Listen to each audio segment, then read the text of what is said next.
monitor outside so people will be able to participate in the lecture fully, will be able to ask questions. And for those of you who are, you're welcome to sit on the sides and on the floors and on the steps. But if you do want chairs, there are some chairs outside as well. You can let folks who might be arriving come in. The one request I have is that if folks would turn off the ringers on their mobile phone before we begin, I'd appreciate that as well.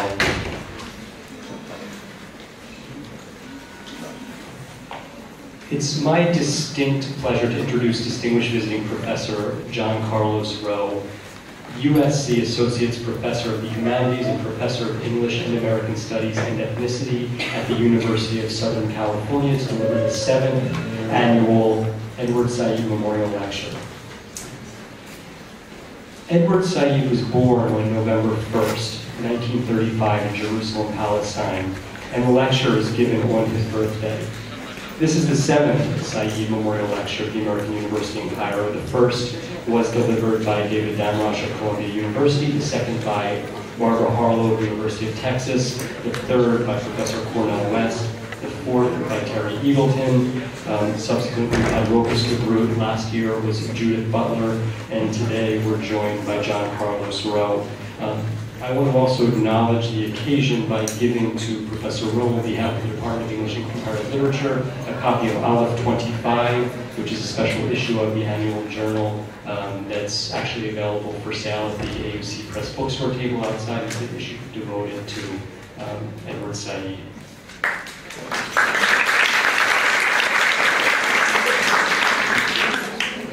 I want to thank the many colleagues who made this event possible. And this is a list that I think just got a good bit longer. I really do want to thank the technical folks who have been running around for the past half hour to make this, so thank you guys as well. I also want to thank, in particular, the chair of the Department of English and Comparative Literature, Ariel Gazul, the Dean of the Humanities and Social Sciences, Bruce Ferguson, the departmental associates, Omaya Ali and Ola Shanab, and our department's graduate fellows who you've also seen running around the room, which is Ahmed, Fatima, Moga, Mushira, and Thuraya. For me, as a scholar of American literary and cultural studies working in Egypt, there are few writers whose work is more consistently examining questions that I and many of my colleagues encounter in our teaching and our research. His particular importance on this day, the birthday of Edward Said, someone he considers a friend and most of us consider a teacher, could not be more appropriate. Professor Rowe has done as much as anyone within the field of American literary studies to create the institutional and intellectual space for scholars to be able to apply Said's ideas about Orientalism, imperialism, and much more to the study of culture. I work in a field that is much more open today, thanks to Professor Rowe, both to questions of American empire and to traditions of resistance that Said himself wrote about in Al-Aram Weekly shortly before his death, an approach which, quote, requires seeing America as indeed a troubled country with a more contested actuality than is usually ascribed to it.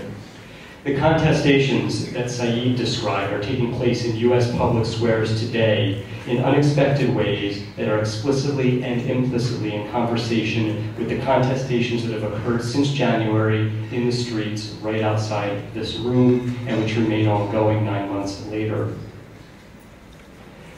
More than 2 years ago, when Ariel Gazul and I began working on a special issue of the journal Aleph on the Other Americas, Professor Rowe was one of the first people we approached, and he responded immediately, favorably, and enthusiastically, which for me is indicative of his commitment to having the conversation that we will be continuing today and tomorrow when Professor Rowe will be on the AUC New Cairo campus delivering a lecture entitled Arabia Fantasia, U.S. Literary Culture in the Middle East, and that'll be at 6 p.m. in Al-Walid Hall P071, and this event is free and open to the public. The issue of Aleph, to which he contributed, as did several other folks who are among us tonight, is for sale along with other titles by Rowe and Said at the AUC Press bookstore table, which is outside the lecture hall.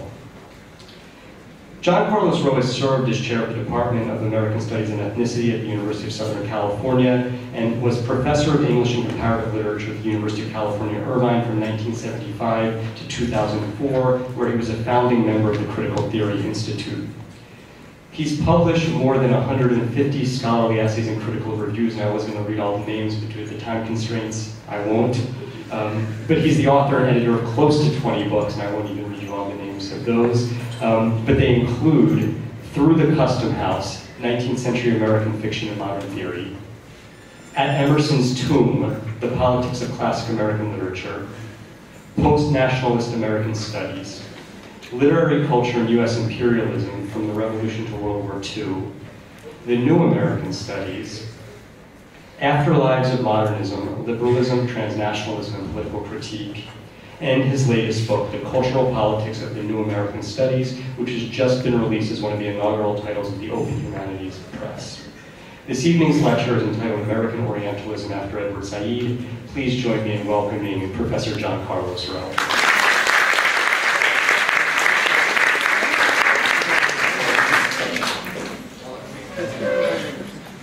Thank you, everyone. Thank you for coming tonight. Thank you for your patience with setting up the alternative space. Happy birthday, Edward. It was really nice to have this poster. I like this image that I created of Tim Auerbach looking at each other. He was very fond, as you know, of Eric Auerbach. I look at this piano, and I understand he played, when he lectured in this room, he played at Irvine when he gave the lectures, the Wellick lectures in 1989, published his musical elaborations. And he played at my house in Irvine, California in 1976. We sat on a piano bench. The piano I had inherited from my mother, which I played very badly. And he played marvelously, and he was playing the piano, and we sat on the piano bench, and he said, "Don't do that work.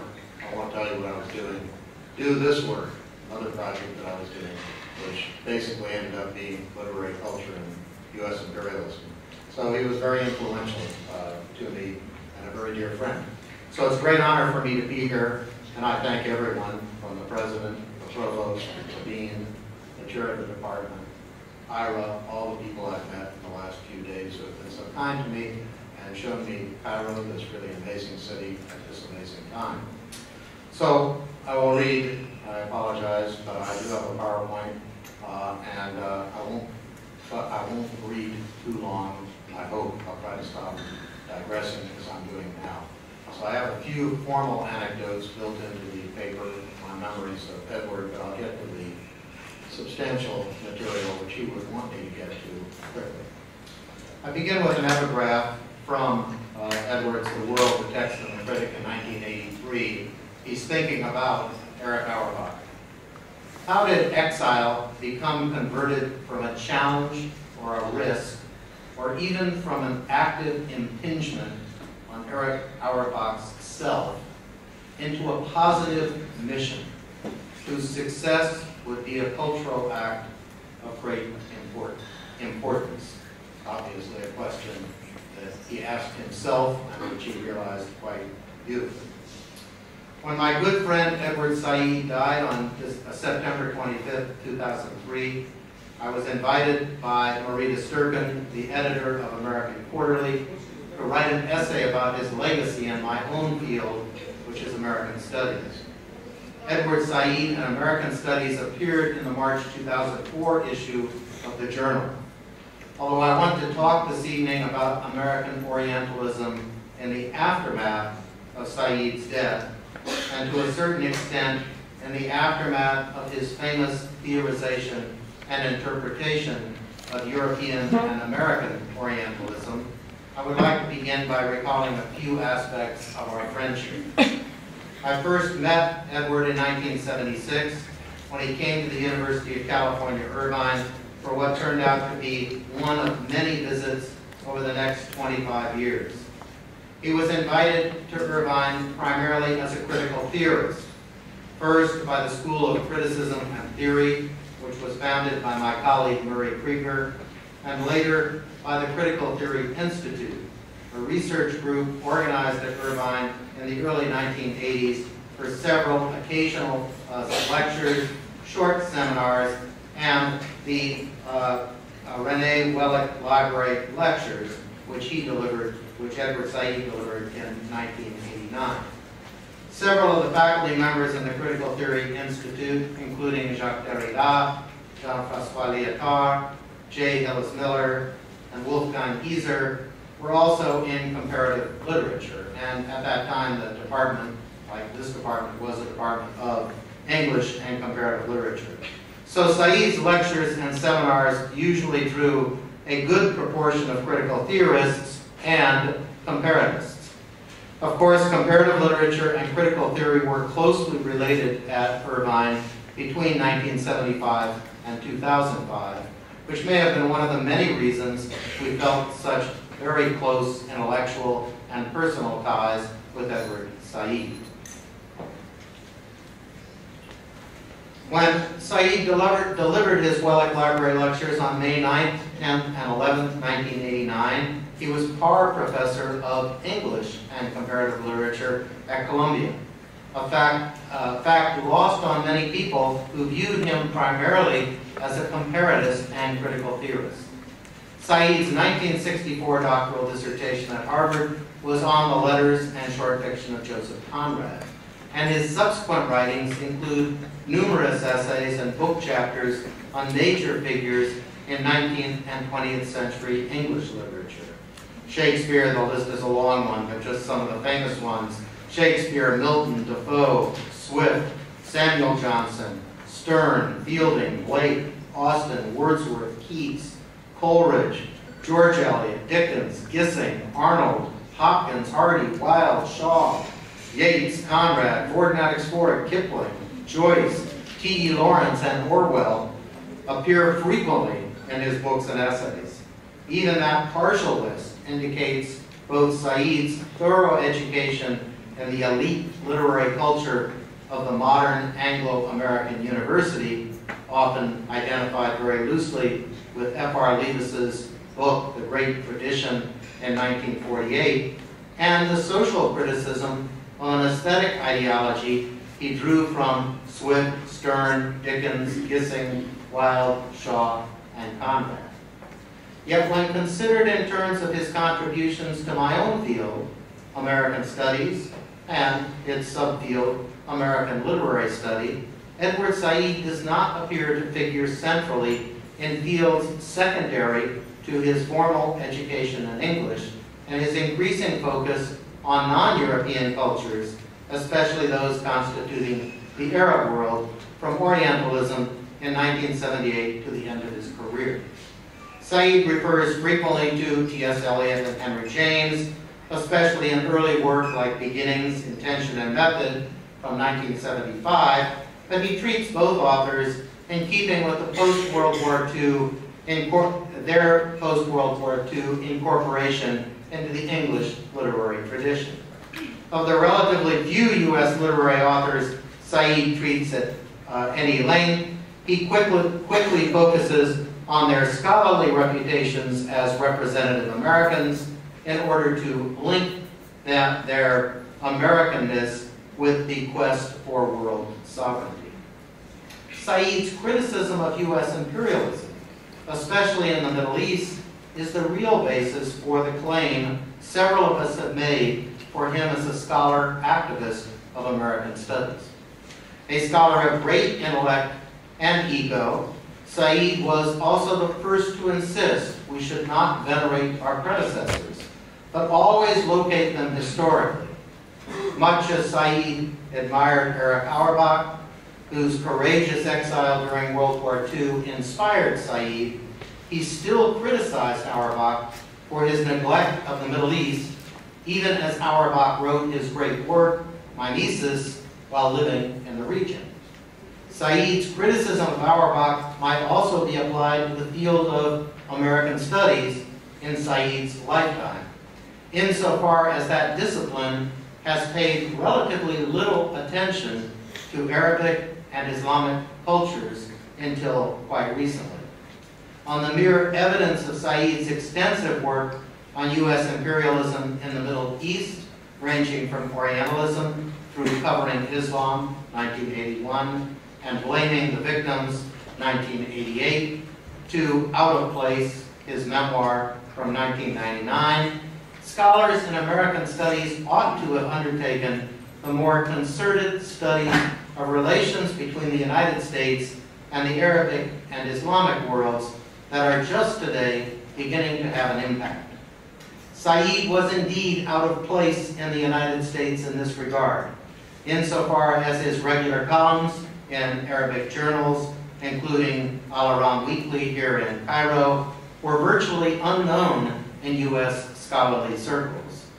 Published just last year, Adel Iskandar and Hakim Rustam's collection of essays, Edward Said, Emancipation and Representation, helps overcome this American provincialism, as do the many valuable studies of Said published in the Arab world before and after his death, including the issue of Aleph that I've just been given as a gift here, and for which I'm again very grateful.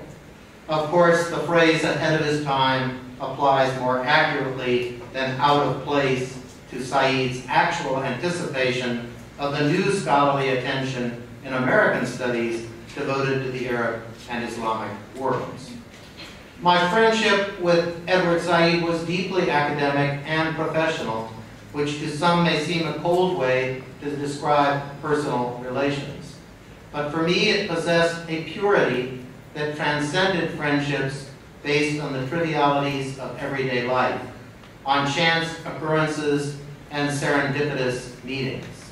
Edward and Said and I, even on that piano bench, always connected through the work, and thus my remembrance of him on this day, his birthday, here in Cairo, on Tahrir Square, in the midst of political events that have changed dramatically not only the Egypt that Said loved, but also the world.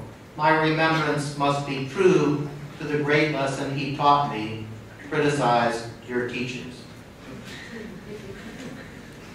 An ominous prologue. In this spirit, I turn now to the development of an American Orientalism Edward Said may have anticipated, but did not live to witness in its current state, particularly manifest in the troubling Islamophobia evident in certain areas of contemporary U.S. society. The debates last year about the construction of an Islamic center 2 blocks from so-called Ground Zero in Manhattan, entangled with plans by a small town preacher in central Florida to burn Korans on 9/11 in his protest against Islamic terrorism, are troubling examples of how polarized the U.S. and the Islamic world have become. Despite increased public attention to the need for more research and teaching by experts on a wide range of topics in the Middle East and U.S. education, little practical work has been done to address the failure of U.S. schools and universities to provide that education. As a longtime advocate of educational reform, especially with regard to the education of Americans about the Arab world and Islam, Said would have understood the current failure of our educational institutions in the U.S. as yet another instance of American Orientalism. My purpose is to suggest that Edward Said's contributions to American studies are more than merely disciplinary, and certainly more important than what he might have occasionally said about Henry James, Ernest Hemingway, or T.S. Eliot, important as those authors remain, of course. Said's legacy for New American Studies and its cultural politics must be understood as his elaboration of key ideas for our understanding of the U.S. as a global power deeply involved in the politics of the Middle East. By the same token, Said should not be treated as an omniscient prophet. American Orientalism is not merely an extension and elaboration of the European version he interpreted so well in Orientalism and other scholarly and journalistic works. When he died on September 25, 2003, the Second Gulf War had been officially declared over and our mission accomplished in President George W. Bush's infamous speech on May 1, 2003, even though the U.S. military occupation of Iraq would last another 8 years, which is still underway, despite promises in the last few weeks by President Obama that the withdrawal of all U.S. troops will occur by the end of December. Said recognized that George W. Bush's military bravura and our unjustified invasion in the search of elusive weapons of mass destruction as the causes for the civil war that would break out in Iraq, a breakdown of civil society that would cause hundreds of thousands of Iraqis to die in sectarian violence and millions to flee the country. For Said, it was a familiar story in the history of Western imperialism in the region. Said also predicted accurately how traditional U.S. imperialism would transform into neo-imperialism from the first Gulf War to the George W. Bush administration's postulation of a great Middle East, balanced and secured by our disastrous invasion and occupation of Iraq in the Second Gulf War. This new Orient, as it was called in that policy, follows historically the paths of European colonialism in the Middle East, especially in the buildup and aftermath of colonial struggles in North Africa and the Middle East surrounding the construction of the Suez Canal, the political balance of power, Europe and the Ottoman Empire negotiated in the region in the World War I era, and the first major foreign exploitation of Middle Eastern oil resources in the 1920s. Gunboat diplomacy, spheres of political influence, such as the British Mandate in Palestine, commercial opportunism of first world nations, disguised by the rhetoric of modern development and free trade capitalism, such as Standard Oil and British Petroleum relied on, have merely been extended by the U.S. over the past 2 decades in typically Orientalist ways.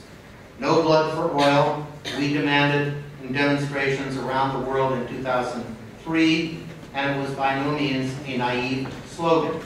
It spoke truth to power in ways Said understood and shared. But there are limits to the mere extension of the traditional imperialist model to the neo-imperialism of the contemporary U.S., which certainly dates from the Vietnam War, or the U.S. role in the Vietnam Wars, as they're sometimes termed, that I date this 1965 to 1975. Just the last in the series of colonial wars in Southeast Asia that destabilized that region, but also exceptional in the neo-imperialism the U.S. deployed to win hearts and minds, in an infamous phrase from that war, in Vietnam. With the disastrous results we forget at our peril. Said's insistence upon the irreducible reality of land as the object of imperialism's desire may also mark a limitation of his modern conception of Orientalism as a key strategy of Western imperialism. In exposing how Orientalism disguised the basic land and resource grabs of European imperialists, Said imagined a relatively straightforward demystification of Western cultural practices, scholarship, literature, visual arts, news media, and so forth, that otherwise masked or disguised a real political situation. Feminized, marginalized, minoritized, and above all linguistically and culturally excluded from this Western discourse, Arabic culture needed primarily to be reasserted in its venerable authority, both as it had informed and shaped the West, and as it continued to represent itself in ways simply distorted and repressed in the willful misreadings by the West. Taking upon himself this task as cultural translator and demystifier, Said cast himself in the role of anti-imperialist critic of a West whose cultural protocols he understood at the professional level of a trained European comparatist and continental theorist. As I noted before, U.S. scholars ought to have recognized what I know scholars in Arabic and Islamic communities knew already. Said's anti-imperialism was also a profound contribution to the study of America. Today, covering Islam has assumed some different modes not completely anticipated by Said, and that transform our understanding of what must be termed a neo-Orientalism, manipulated by the U.S. state that draws only in part from traditional Western Orientalism. Itself, I would say, primarily the work of European imperialism. I want to consider a few of these new modalities under a single, roughly formulated heading: the internalization of the traditional Orient within the U.S. nation. The internalization. I prefer this description to Americanization, a term, an older form of cultural importation within the history of U.S. imperialism, because I think this process has some new features that differ from Americanization in its simplest sense. Notably, a complex and contradictory use of the nation by hegemonic powers that are themselves self-consciously transnational and global. Indeed, one of the crucial features of this U.S. nationalization of the Orient also involves a curious engagement with European cultural contexts, such that U.S. attempts to shift the cultural and political relationship from the U.S. and the Middle East works to shift it to the United States and Europe. This European modality complicates the process and works quite effectively to create a screen discourse to distract us from the real political, cultural, and religious issues at stake. The core of such internalization of the other is genealogically derived from the European imperialism Said understood so well.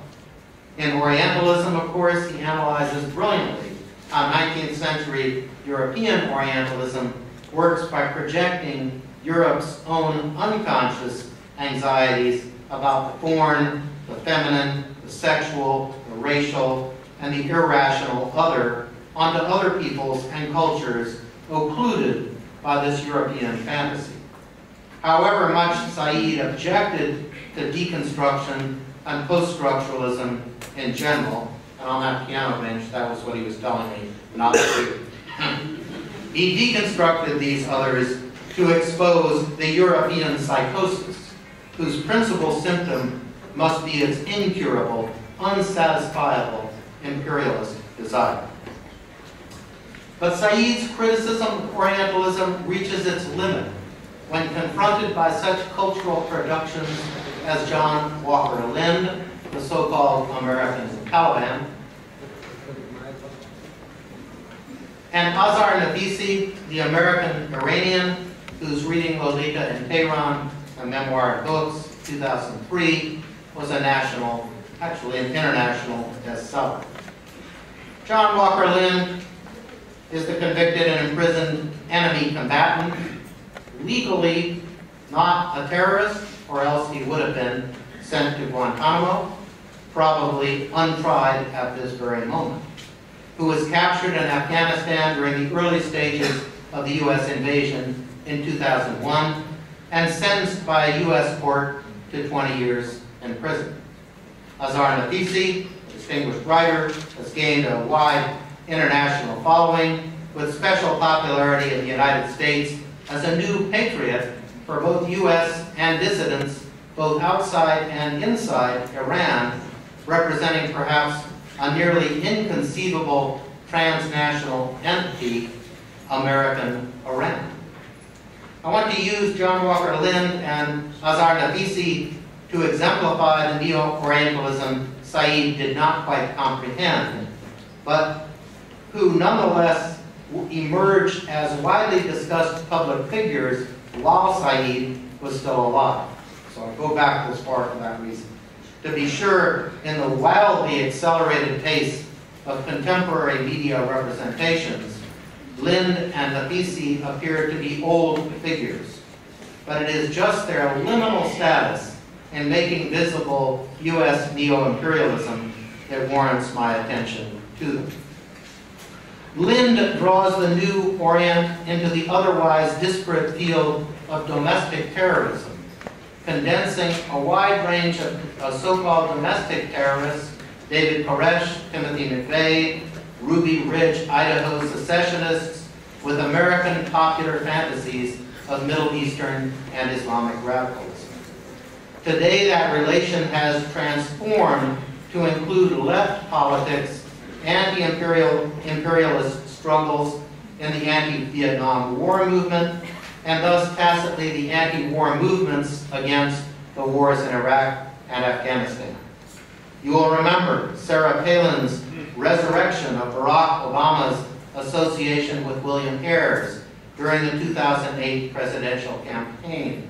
And this, in my view, is symptomatic of how President Obama's criticism of America and the Second Gulf War condensed for her and her followers the weather underground's errors that Ayers co-founded in the 1960s, the anti-Vietnam War politics it served with a more general anti-American, quote, hatred that improbably links critical positions as different as critical American studies, as a discipline, anti-Gulf War protests, such as MoveOn.org sponsored neo-Nazi and radical libertarian groups committed to American isolationism and racial purity, and even the emergent Occupy Wall Street demonstrations by the 99%ers currently taking place in more than 75 American cities.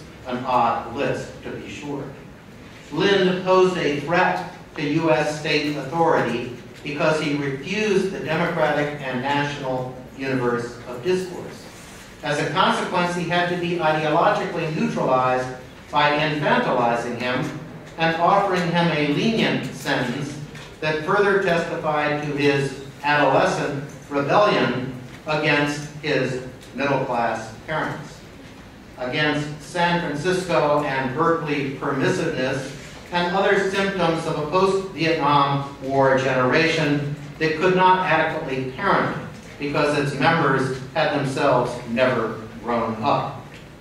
The familiar neoconservative explanation of anti-Vietnam War protest, such as Paul Berman has claimed in A Tale of Two Utopics in 1996 and its sequel, Power and the Idealists, dismisses strong criticism of foreign policy, imperialism, and unjustified warfare as childish, out of touch with the real world and the presumed realpolitik of U.S. military and economic policies around the globe.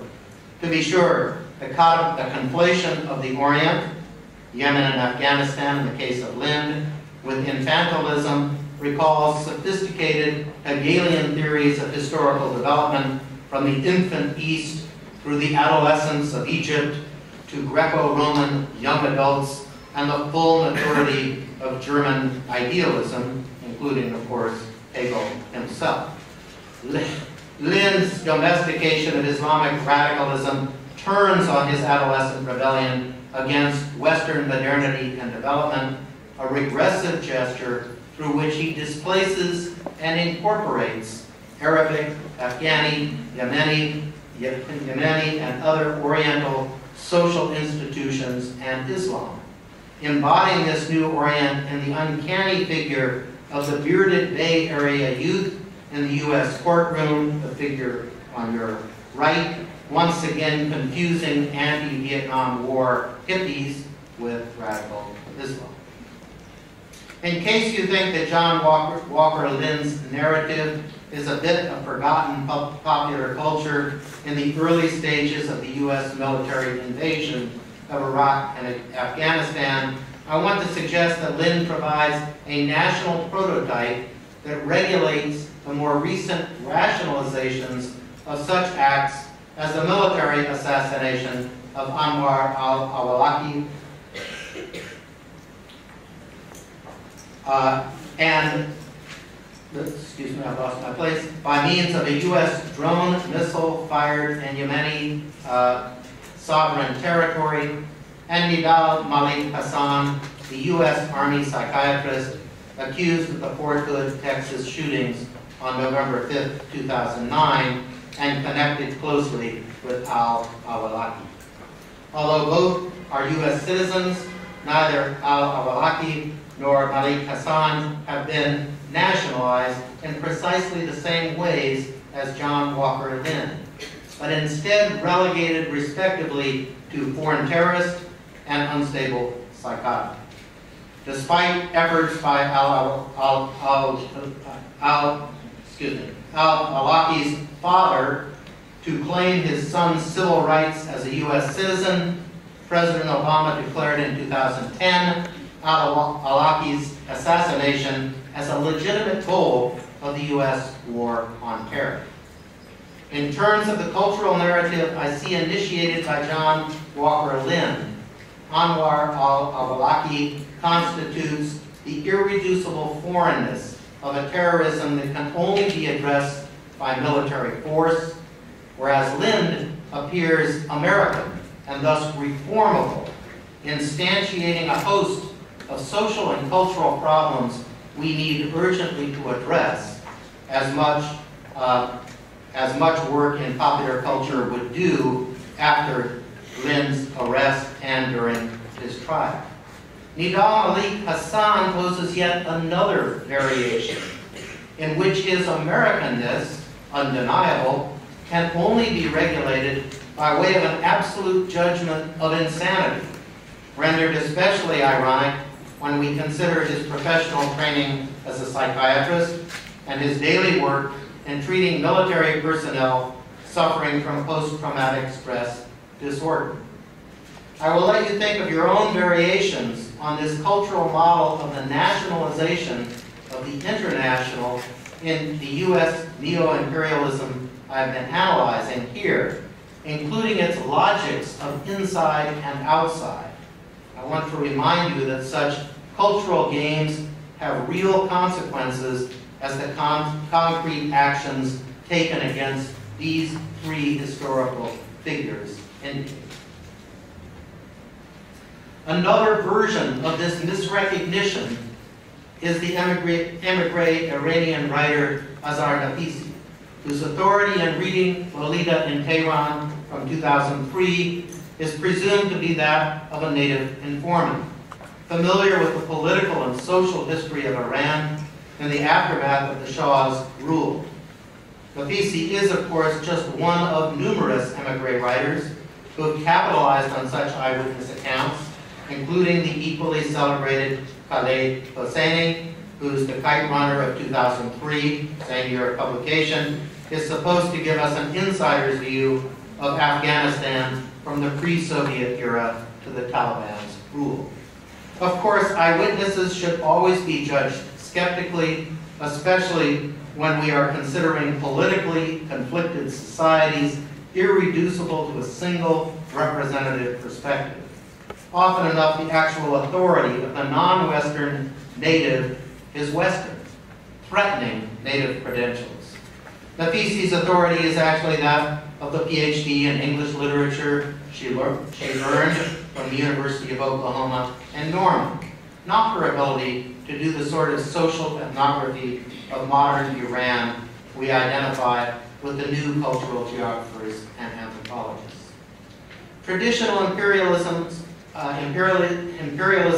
produces subalterns by shaping them in the mold of the cultural and social values of the metropolitan center of empire.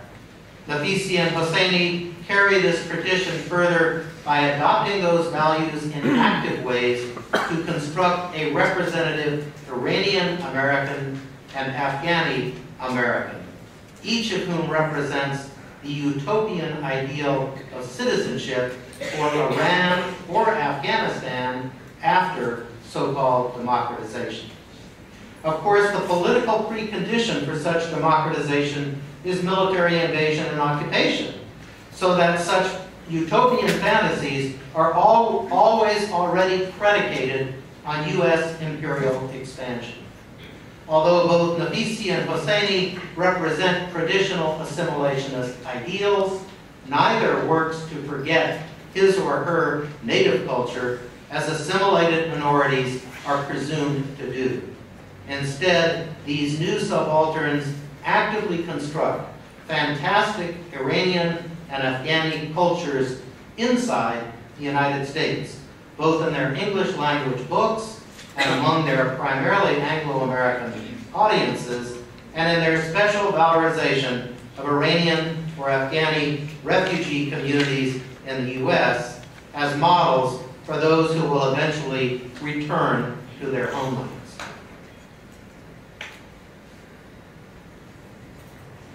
A third version of this internalization of the Orient is the adaptation of mythic national narratives and archetypes to new foreign ventures in the Middle East, such as the various interpretations of Jessica Lynch in the context of Puritan captivity narratives and the condensation of domestic frontier conflicts with the Second Gulf War. This modality is far more conventional in terms of nationalist ideology than the figures of John Walker Lynn and Azar Nafisi I have given you tonight, because the protagonists in these cultural narratives are rendered representative Americans, whereas the Middle Eastern actors are generally demonized as enemy combatants, or at best, subaltern mediators. In the cases of Lind and Nafisi, each character is transformed by the narrative. Lind is turned into an American Taliban, problematically captured in the field of battle in Afghanistan, and traceable back to his studies in Yemen. Nafisi is changed by her emigre experiences in the U.S. from anti-war student protester at the University of Oklahoma to the good citizen, defending the nation against the evil empire in Tehran. Later developments in the Jessica Lynch mythology, including Lynch's own repudiation of events as they were recounted in the melodrama of her heroic rescue by the U.S. military, appear to undercut this national myth-making. In fact, cultural myth-making today is all about circulation, or what ratings experts would term airtime. And by that measure, Jessica Lynch's personal denial of her heroic rescue and her criticism of the media representations of her have only added to her celebrity, making her name synonymous with the U.S. invasion and occupation of Iraq. In both contexts, the Jessica Lynch story imports foreign crises and forces them to circulate as national narratives, then exports them to other U.S. venues where they continue to help globalize America. The speed with which Jessica Lynch was in fact adapted and adopted to domestic concerns is symptomatic of my general conception of the U.S. nationalization of international crises as means of containing and controlling those crises. The U.S. fascination with the fate of Patrick Daniel Pat Tillman, killed in Afghanistan by friendly fire, also suggests that ideological complications, even contradictions, contribute to this new myth-making. Once again, I want to remind you, both Lynch and Tillman are extensions of very familiar U.S. national narratives of captivity and friendly fire that can be traced back to pre-national forms, such as the Puritan captivity narrative and to early novels of the American nation, like James Fenimore Cooper's Leatherstocking Tales, in which characters caught between changing alliances during, for example, the French and Indian Wars, often suffer injury and death from mistaken political identities. Go back one slide. In 1787, during the American Revolution, Jane McCrae, a British partisan, was mistakenly killed by Wyandot Indians attempting to carry out British orders to kill American revolutionaries. And as the scholar at Stanford, Jay Fliegelman, has pointed out, The event was widely publicized in the American colonies with great propaganda value for the American revolutionaries. Both Jessica Lynch and Pat Tillman remain figures of interest as long as they continue to represent the contradictions of the Second Gulf War and the ongoing U.S. war in Afghanistan. And they do so by bringing these wars home in all their unresolved political complications. The popular U.S. television series 24, in which the investigator Jack Bauer, played by Kiefer Sutherland, faced critical terrorist threats on U.S. territory with only 24 hours to foil those attempts, follows the logic of more conventional U.S. imperial narratives. Although Bauer faces a wide range of domestic and international terrorists, the stories invariably turned on the personal psychologies of the American characters, thus reinforcing the clash of civilizations so invidiously represented in the late Samuel Huntington's book of that type. Much has been written about the series 24. I'll spare you a full analysis of each episode. But it tells us relatively little new about U.S. cultural imperialism. Like police and crime dramas, 24 trades upon popular anxieties, reinforces cliches about American values and good citizenship, and otherwise distances the real political problems the U.S. state has exacerbated by waging multiple wars in the Middle East and Afghanistan. The series 24 concluded just this year, the 10th anniversary of 9/11, and it seemed it had run its course as cultural therapy. But the new Showtime series, Homeland, which debuted on October 2nd, 2011, is an intriguing, I should change that, a troubling, well, all these troubling things are intriguing, is a troubling spin-off that offers new evidence for my thesis of a neo-imperialism that works through the importation of international problems as part of a broader U.S. globalization. Homeland plays upon the redemptive plot of the captivity narrative, but with a radical difference.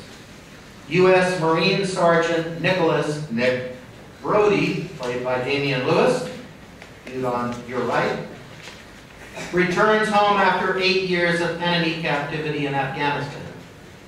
Brody is received by all as a suffering hero, whose captivity by Al-Qaeda has left him with countless physical and psychological wounds. Only Carrie Matheson, viewed on your right, you can tell the difference. She's the one. Only Carrie Matheson, played by Claire Danes, who has faulted herself for not predicting the terrorist attacks on 9/11, suspects that Brody is not who he appears to be, but in fact may well be an operative of Al-Qaeda, converted to their political purposes. During his long, I changed my tone of voice to stress the absurdity, but I also want to take this seriously. Converted to their political purposes during his long confinement and torture in Afghanistan. Of course, Investigator Matheson appears to many of her superiors to be delusional, obsessed with her own failure to anticipate 9/11, and already labeled a rebel within her own department.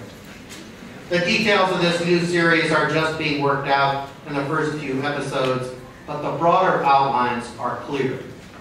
The foreign antagonist now looks just like an American, whatever that generalized appearance might really be, and the transposition of terrorist qualities to domestic dissidents will be rendered easier as cultural work like this television series reinforces such popular slogans in the United States as what every traveler reads on U.S. airport signs. I passed them my travels here repeated, if you see something, say something. The official slogan, developed by the new federal agency, Homeland Security, under the current Secretary Janet Napolitano. Recalling the famous Cold War era film, not remade recently, The Manchurian Candidate, Homeland plays upon the broad paranoia within the general American population, as well as trading on that panoptical presence of Homeland Security in Americans' daily lives. The broader cultural narrative is the Vietnam effect in both Gulf Wars and Afghanistan, whereby our ventures in one Orient, Southeast Asia, appears to condition our later policies in two other utterly different Orients, Iraq and Afghanistan, confusing strategically the three regions.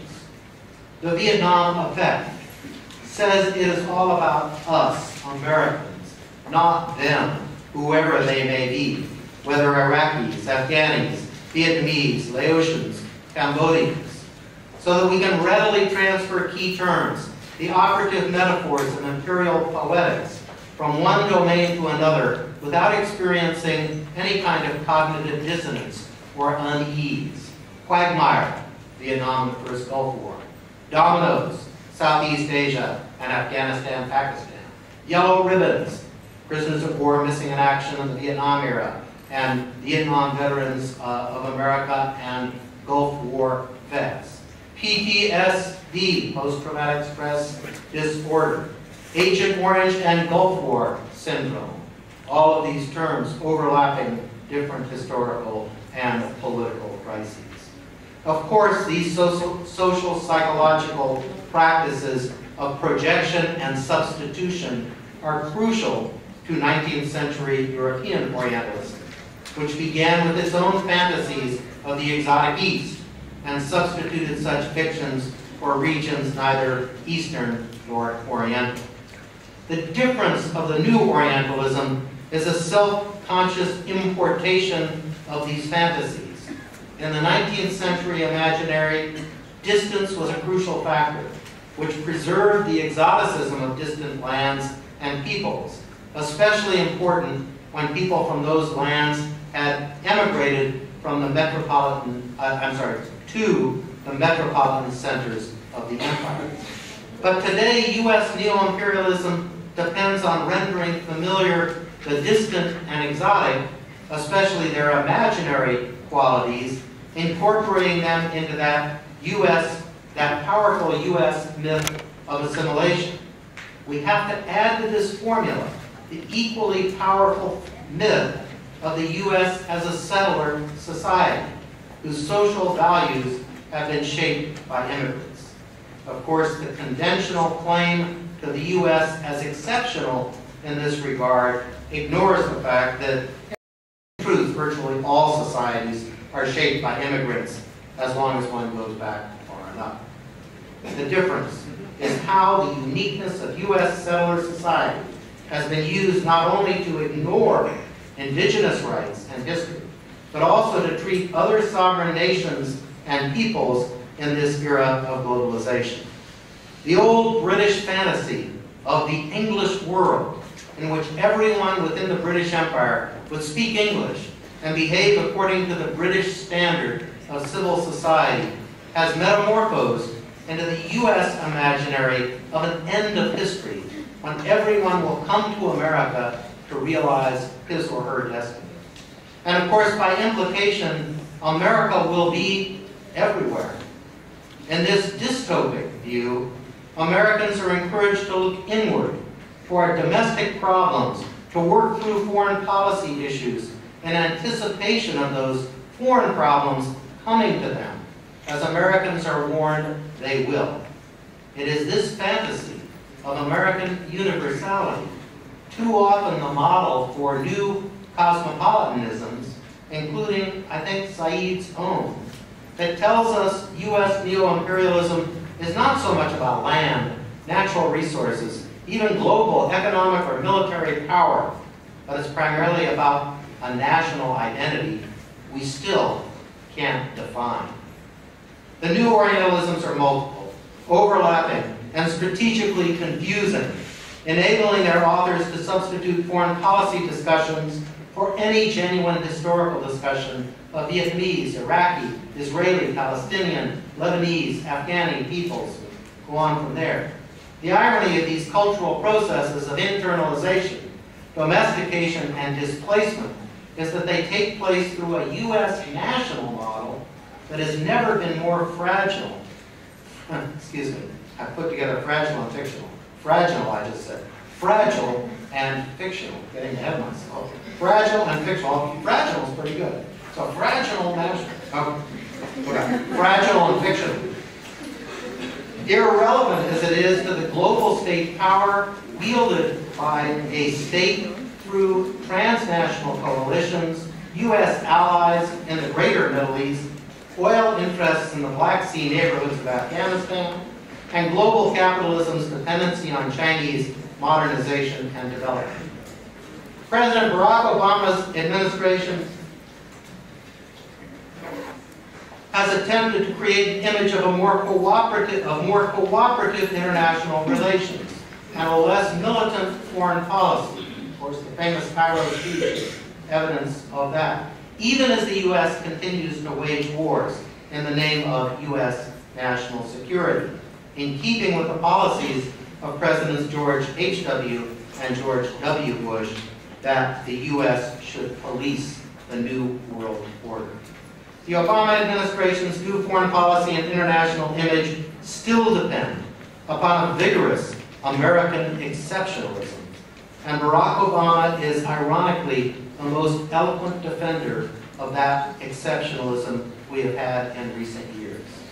The U.S. is not just leader of the free world, but the democratic exemplar of religious, racial, and ethnic, gender and sexual, economic and political diversity and tolerance. The Orient is everywhere else, especially at home in America.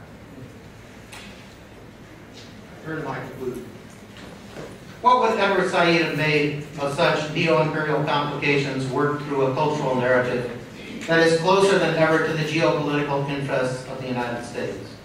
Of course, he would have tried to understand the intersection of culture and politics while cultivating his critical perspective out of place, unstably occupying U.S., European, and Arabic positions as he did.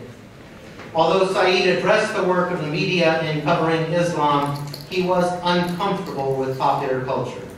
Journalism remained for him part of the dominant, ruling cultural values.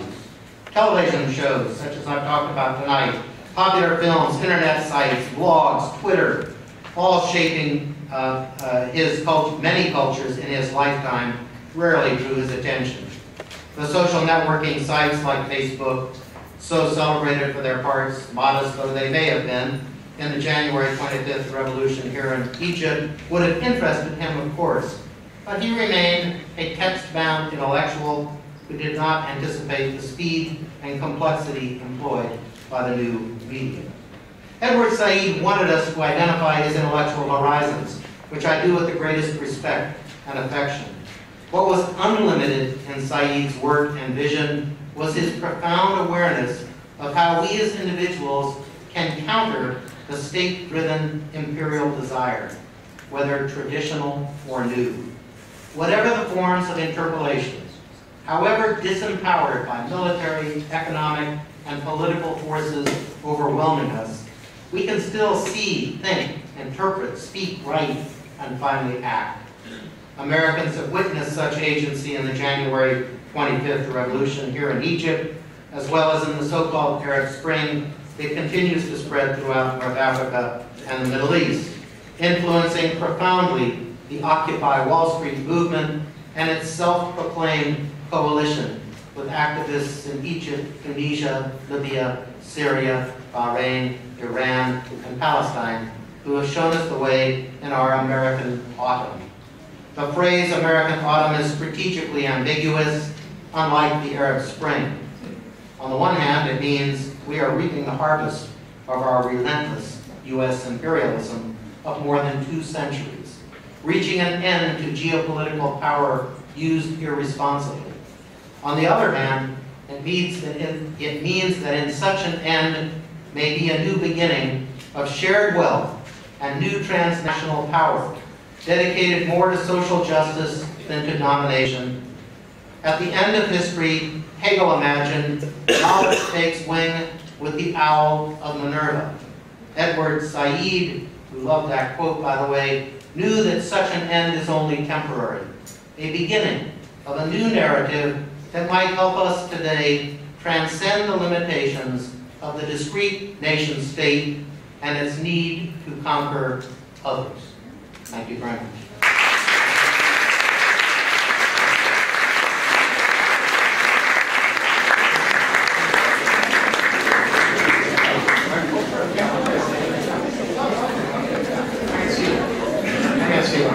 Thank Professor Rowe, and I want to remind everyone as well that we'll be giving a second lecture called Arabian Ethnicity tomorrow, Wednesday at 6 p.m. on the New Cairo campus, 5 p.m. Thank you, 5 p.m. tomorrow.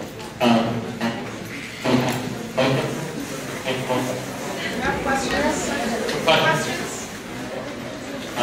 Yeah, we'll be having questions, but you should wait until the microphone. I think Thoraya has the microphone in the back, and we'll also make an opportunity to receive questions from outside as well for the folks who have been enjoying the lecture around there.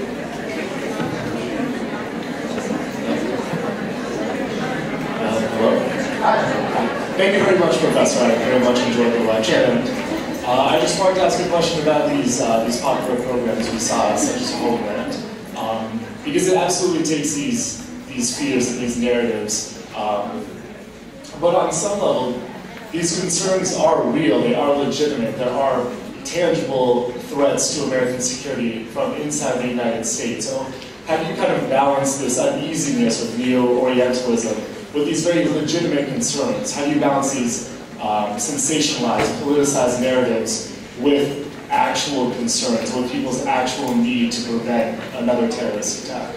Right. Well, it's a very good question. Of course, I'd like to have serious intellectual discussion. It doesn't necessarily have to be a bunch of boring professors talking, which could put everybody to sleep, although I favor boring professors talking. I want to keep that conversation going. But there are certainly other kinds of cultural narratives that could be created. I won't try to imagine variety. You can imagine serious literature, serious filmmaking. We've had a number of great documentary films made, fiction films made since 9/11, and in the last 20 to 40 years of conflict between the United States and the Middle East that could do that kind of work, and I could have analyzed here. What disturbs me is this strategic confusion, the deliberate disinformation that's going on that we used to associate with, kind of CIA, kind of, Secret Service kind of activity, but is now entered into popular culture and is there as an everyday item for consumption. And it is not analyzed much. And again, why I do criticize Said. I mean, I loved him, but he would sniff at popular culture. Don't waste my time. I'm not going to talk about comic books and get out of here. And I'm sure you all recognize that. Just reading and studying him and embedded, you would know he had little patience with that kind of thing. And I guess I'm saying we need to be looking at these materials. I can barely stand to watch these programs, tape them, replay them. It drives me crazy. It doesn't do me much good at home. My wife is, what are you doing? You've given up your career. But I think it's absolutely important for us to do this. And recently, you'll be horrified to hear this, but in my new book, I have a chapter on popular music. What I know about popular music can be written on back with this one page. But I try, and again, seeing that there are many different genres in which, first, this confusion is going on, but also that many people are taking advantage of a wide range of media in order to try to counteract it. And that's the other story I didn't tell here today, would be another another project. So it's a very good question. I thank you for it. Yeah. Actually, we're going to go outside. Oh. Okay, we can take one more from the side.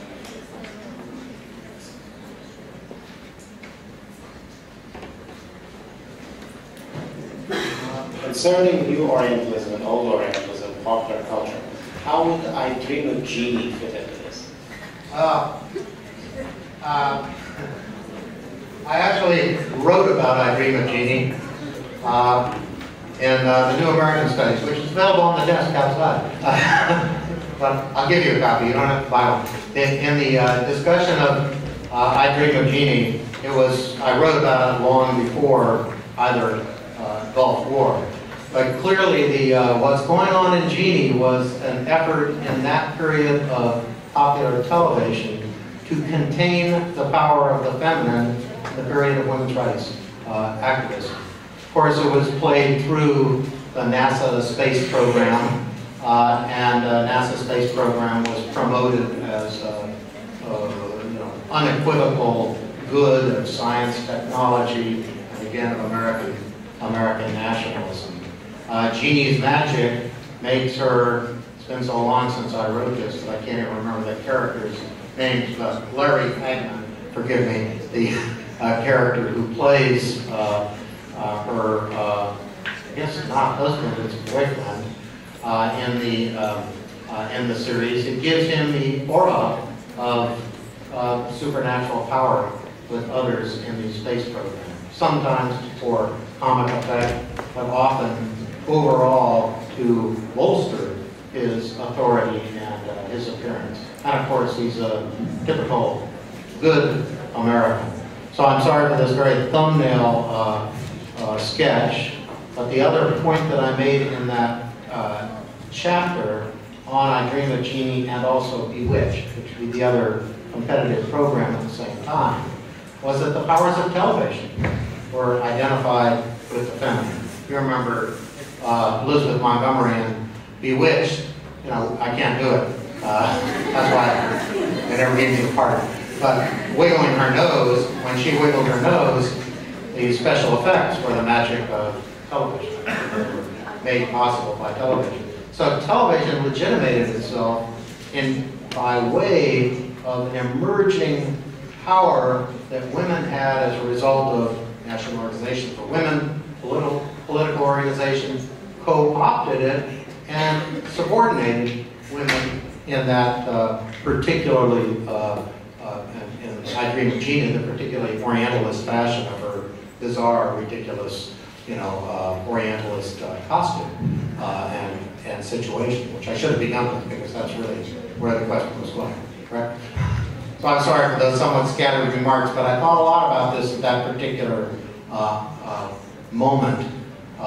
And one could say, perhaps, if I were to go back and really think hard about it, here was the moment in which those popular culture and mass media were making a kind of bid for pedagogical authority, instructional authority. We'll teach you where women's power really lies. It doesn't lie with them, it lies with television and with technology and with modernization and development. We all know that story. That was a moment which they took it away. I'm just envious. They took it away from most professors.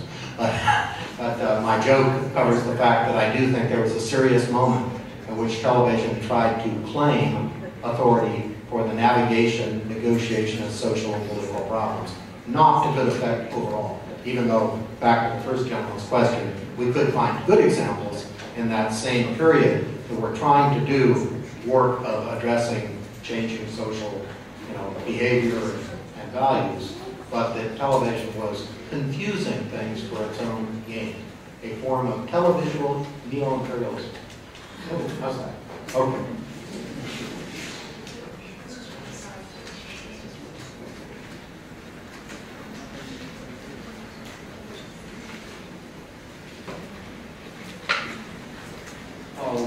It seems like we dichotomize. We have high culture and then popular or mass culture. Don't they communicate? Don't they talk to each other, these two cultures? I mean, isn't there a conversation that is going on between them. How does it happen? I mean, it can't be really totally separate. You kind of live in the same kind of domain or the same atmosphere. So how do we link these two cultures together?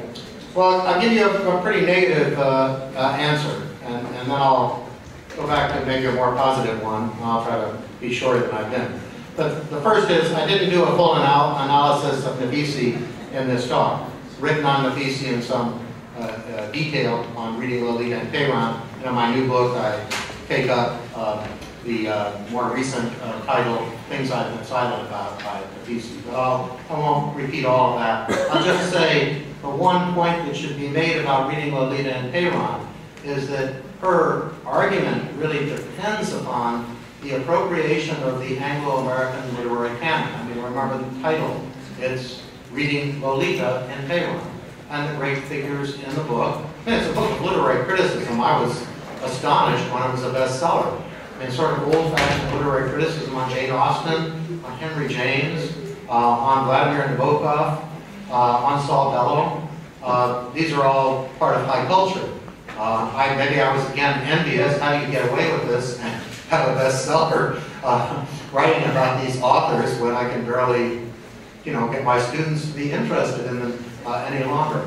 But I think the serious issue is that high culture was commodified by Nafisi, and the other folks who see kind of a revival of what we used to call the canonical English or American literary traditions, or the great European literary traditions, saying, you've forgotten these great works. And a lot of us who came along and said, we don't want to forget those works, but we want to read other works. There are other works that you all have forgotten, actually you let go out of print, you've rendered invisible, many that never even got into print, some of which I'll talk about in my talk tomorrow at the new campus. And so it's not that we want to destroy these older works or say don't read them any longer, but we do want to criticize them when they are used as kind of a commodity to do other kinds of political work. And I really think that's what Nafisi is doing in reading Lolita and Tehran, and I think we have to be cautious of that. The appeal of that book in academic audiences, the piece that I wrote on Nafisi, that I gave at many different American universities, and European universities for that matter, the appeal of that book was powerful. People would come up afterwards and say, you're right, but I don't want to agree with you, because it ruined the book for them, and it ruined Austin for them, and so forth and so on. So there's something powerful in the high cultural appeal that we have to understand can be used for, I think, not such emancipatory purposes all the time. High culture isn't always just good for, liberating our minds and getting us to think big thoughts. Sometimes it can be used as propaganda, I guess is what I'm saying. On the other hand, it would take me a long time, but you know this as well as I do. There's a huge list of great high cultural work being done right now, being done in the last 20 years. In the United States, of course, we associated with the famous names like Nobel Prize winning Toni Morrison, and a long list of other so-called minority writers who have changed the face of literature and who are in constant conversation, as Morrison is, with the great canonical writers like William Faulkner, who make them relevant and readable again by our students and by us. So I think high culture is absolutely crucial, but how we present high culture to each other, to our students, in the conversation, we must not commodify it. And I haven't seen the new Shakespeare movie, but I fear it's going to do something like that. Got to come out of it.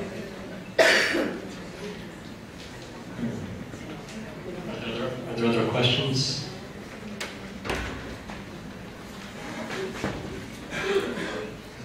We did, just so you know, we did check with the audience outside, and they didn't have any questions at the moment, just so you know that being included. No, silence them out there? Come on. I gotta go sit down. Well, I want to thank everyone for coming. And remind everyone again that you'll have another chance to ask questions tomorrow, 5 p.m., New Cairo campus. Professor Rowe will join us again. But thank you, Jimmy, again. Thank you, our speaker. Thank you for coming.